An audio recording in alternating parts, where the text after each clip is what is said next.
ஒரு குட்டி கதை. ஒரு மலை கிராமத்துல முதியவர் ஒருவர் வாழ்ந்துட்டு இருந்தாரு. அவர் தினமும் ஊருக்கு வெளியே இருந்த ஓடையிலிருந்து குடிப்பதற்காக தண்ணீர் எடுத்துட்டு வருவாரு. ஒரு நாள் தண்ணீர் எடுக்க போகும்போது அந்த ஓடைக்கு பக்கத்துல இருந்த பாறை மேல ஒரு இளைஞன் ரொம்ப சோகமா தலையை குனிந்தபடி உட்கார்ந்திருந்தான். அவனோட கண்கள்ல அவ்வளவு சோர்வு. அவனும் தண்ணி எடுக்க தான் வந்திருந்தான். ஆனா அவனுடைய வாளி காலியா தான் இருந்தது.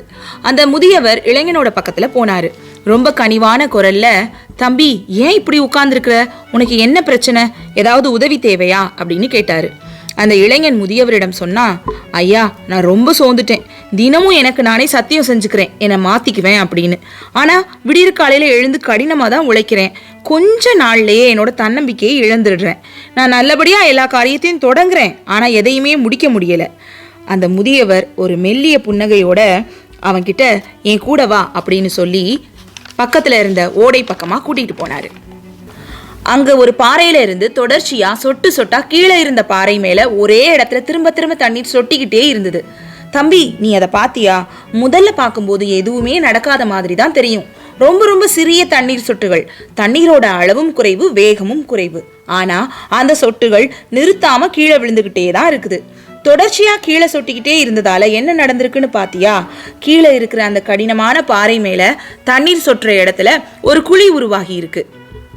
அந்த இளைஞன் கீழே குனிந்து அந்த தண்ணீர் சொட்டுற தொனியையும் அதோட ரிதத்தையும் கவனித்தான். குறிப்பிட்ட இடைவெளியில் தண்ணீர் விடாமல் சொட்டியது, சொட்டிக்கொண்டே இருந்தது. அப்ப அந்த முதியவர் சொன்னார், இதுதான் விடாமுயற்சி. எடுத்த காரியத்தை ஒரேடியா முடிக்கணும் அப்படிங்கிறது இல்ல. உனக்கு அதை செய்ய விருப்பம் இல்லாத போதும் தொடர்வதுதான் வெற்றியின் சூட்சமம்.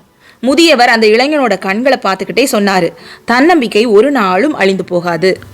நீ அதுக்கு தீனி போடாத போது சோர்ந்து போய் அது தூங்கிட்டு இருக்கும்.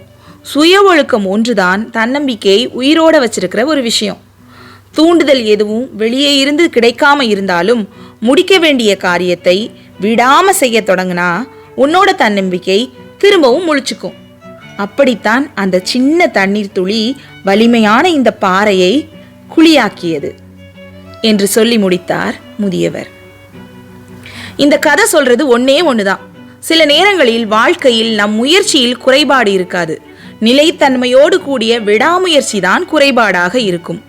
ஏன்னா குட்டி குட்டி விஷயம் கூட நம்பிக்கையோடு தினமும் செஞ்சுக்கிட்டே இருந்தோம்னா முடியவே முடியாதுன்னு மலைப்பா நமக்கு தோன்றுற காரியத்தை கூட ரொம்ப எளிதா நம்மால செய்ய முடியும். உண்மைதானே? நன்றி.